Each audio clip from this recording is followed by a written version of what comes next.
మీరు జాబ్ చేస్తున్నారా? మీ సాలరీని డబుల్ చేసుకోవాలని అనుకుంటున్నారా? 2x యువర్ సాలరీ ఆన్లైన్ కోర్సులో జాయిన్ అవ్వండి.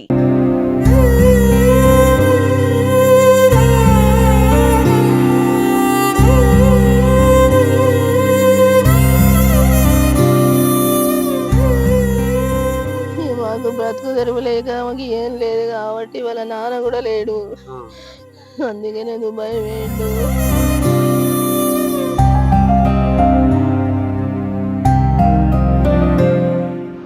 నమస్తే, వెల్కమ్ టు సుమన్ టీవీ. ఉపాధి కోసం వెళ్లిన గుండె ఎడారి దేశంలో ఆగిపోయింది.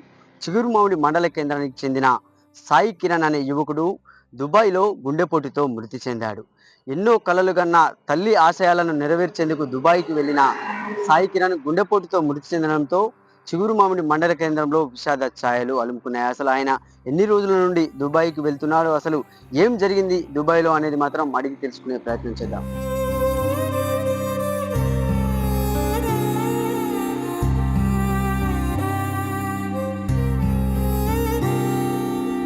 వలస బాట వెళ్ళి వలస బాటలో కూడా ఎడారి దేశంలో ఒక యువకుడి గుండె మాత్రం ఆగిపోయిందంటే సాయి వల్ల ఇంటి వద్దకైతే మనం వచ్చాము. అంటే గత 10 రోజుల క్రితం సాయి అయితే మృతి చెందడం జరిగింది. అంటే నిన్న మధ్యాహ్నం దుబాయ్ నుంచి అయితే డెడ్ బాడీ అయితే రావడం జరిగింది. వాళ్ళ తల్లి ఉన్నారు. అంటే అసలు ఏం జరిగింది అక్కడ, అసలు ఈయన ఎన్ని రోజుల క్రితం దుబాయ్ వెళ్ళాడు అనేది మాత్రం అడిగి తెలుసుకుందాం. అసలు ఏం జరిగింది అక్కడ. ఇప్పుడు సాయి మీతో ఆఖరిగా ఎప్పుడు ఫోన్ మాట్లాడింది? బుధవారం నాడు మాట్లాడిండు. 19 తారీఖు నాడు నైట్ మంచిగానే ఉన్నావమ్మా, నువ్వు మంచిగా ఉన్నావా అని అడిగిండు. అంతే, అదోటి మాట్లాడిండు. మళ్ళా రేపు పొద్దున ఫోన్ చేస్తాం మమ్మీ అని అన్నాడు. ఏం మాట్లాడలేదు. తెల్లారి నుంచి ఫోన్ చేస్తే కలవలేదు. మళ్ళా తెల్లారి వాళ్ళు లేపితే లేవలేదట. పడుకున్నట్టే చనిపోయిండు. హాస్పిటల్కి తీసుకుపోతే టెస్టులు చేస్తే గుండెపోటు అని చెప్పిరట. అంటే సాయి ఎన్ని రోజుల క్రితం దుబాయ్ పోయింది, అసలు ఎందుకు పోవాల్సి వచ్చింది దుబాయ్కి? మాకు బ్రతుకు తెరువు లేక మాకు ఏం లేదు కాబట్టి వాళ్ళ నాన్న కూడా లేడు. అందుకనే దుబాయ్ వేయండు. ఇప్పుడు 5-6 సంవత్సరాలే పోకుండా వస్తాడు. మంచిగానే వచ్చిండు కానీ ఈసారి ఇట్లా అయింది. మీరు అక్కడికి ఫోన్ చేశారా, లేకుంటే అక్కడి నుంచి మీకు ఏమన్నా ఫోన్ చేసి చెప్పారా వాళ్ళు ఏమన్నా? వాళ్ళే ఫోన్ చేసి చెప్పారు. సాయి ఇట్లా ఒకటేసారి సడన్ గా చెప్తే ఇట్లా అని సాయికి జ్వరం వచ్చింది, హాస్పిటల్ అడ్మిట్ చేసినామని చెప్పారు. తర్వాత మళ్ళీ ఇట్లా జరిగిందని చెప్పారు 4 రోజుల తర్వాత. వాళ్ళ నాన్న ఎన్ని రోజుల క్రితం చనిపోయింది సాయి వాళ్ళ నాన్న? ఆయన 3 సంవత్సరాలు అప్పుడే చనిపోయిండు. మా పాప 10 నెలలే అప్పుడు, ఈయన 3 సంవత్సరాలు అప్పుడే చనిపోయిండు. అప్పటి నుండి మాకు ఏం లేదు. మా అమ్మ వాళ్ళ ఇంటికాడ కూడా ఏం లేదు, మా అత్తారింటికాడ కూడా ఏం లేదు. మా అమ్మ నేను సాధినం రన్ చేసి. ఇప్పుడు కుటుంబ పోషణ మొత్తం సాయి చూసుకుంటాడా? మీరు ఎట్లా పరిస్థితి? సాయి చూసుకునేది.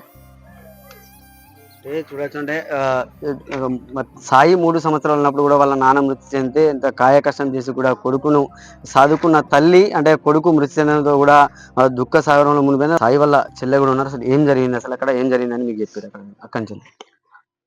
నార్మల్ గా మా మమ్మీ ఒక్కడే అంత కాల్ చేయలేదు అని చెప్పి, ఎవరో ఇట్లా అన్నకు బాగాలేదు కాల్ చేయలేదని చెప్పి కాల్ చేసింది నాకు నైట్ టైంలో.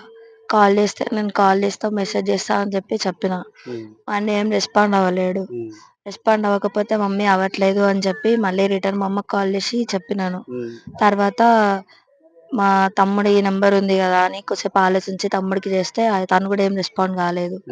అవ్వకపోయేసరికి జ్వరం, తర్వాత చేస్తే జ్వరం వచ్చింది ఇట్లా అని చెప్పి నార్మల్ గా చెప్పారు. సరే జ్వరమే కదా అని చెప్పి అనుకున్నాము. తర్వాత ఇట్లా మా తమ్ముడికి చాలా టైమ్స్ కాల్ చేసిన, రెస్పాన్స్ ఇవ్వలే. మమ్మీని అడిగితే జ్వరం వచ్చిందంట, ఇట్లా పిన్ని వాళ్ళని అట్లా అడిగినా అని చెప్పి అనిండే. సరే అని చెప్పి ఊకున్నా. మళ్ళా నైట్ అంతా కాల్స్ ట్రై చేసిన. మా మమ్మీ కూడా 1-2 వరకు కాల్స్ ట్రై చేసిన అని చెప్పింది. ఆన్లైన్ లోకి రాలేదు మా అన్నయ్య. నెట్ ఏమన్నా అయిపోయిందో లేకుంటే బ్యాలెన్స్ లేదో అని చెప్పి అమ్మకు కూడా కొంచెం చెప్పిన. నెక్స్ట్ డే కూడా తమ్మునికి ట్రై చేసిన. సాటర్డే రోజు మా తమ్ముడు కాల్ చేసిండు అనమాట. 12 గంటలకు అట్లా కాల్ చేసి మీ అన్నయ్యకి ఇట్లా యాక్సిడెంట్ అయింది అని చెప్పి చెప్పిండు. కానీ అది వాస్తవం కాదు. అంటే సడన్ గా మేము చెప్తే మా అమ్మ కూడా ఆరోగ్యం బాగుండదు. మా అమ్మమ్మ పెరలైజ్డ్. అందుకోసమే ఇంకా మీకు సడన్ గా చెప్పలేకపోయినామని యాక్సిడెంట్ అయింది అని చెప్పారు. మేము కూడా అది నిజమే అని నమ్మినాము. ఎందుకంటే మా అన్న రీసెంట్ గానే అక్కడ డ్రైవింగ్ చేస్తున్నాడు అన్నమాట. అందుకే మేము అదే వాస్తవం అనుకొని నమ్మినాము. మండే ఎట్లున్నాడో చూపియమంటే ఏం చూపియలేదు అన్నట్టు. మండే రోజు అపాయింట్మెంట్ ఇచ్చిర్రు, చూపిస్తామని అన్నారు. వాస్తవానికి తెలిసిన సంగతి ఏందంటే మాకు సాటర్డే రోజు నై నైట్ కూడా అడిగితే సీరియస్గా ఉన్నాడు, మాట్లాడలేని పరిస్థితులు ఉన్నారని చెప్పారు. కానీ సండే రోజు అసలు మా అన్నయ్య ఇట్లా కార్డియాక్ అరెస్ట్ అయ్యి చనిపోయిండు అన్న విషయం నేను వస్తున్నప్పుడు దారిలో నేను అడగంగా చెప్పారు అనమాట. ఆ విషయం మా అమ్మకి సడన్ గా చెప్తే వీళ్ళు ఏమైనా కొలాప్స్ అవుతారో, వీళ్ళకి ఏమైనా ఇబ్బంది అవుతుందని వాళ్ళు చెప్పలేకపోయారు. అది జరిగింది.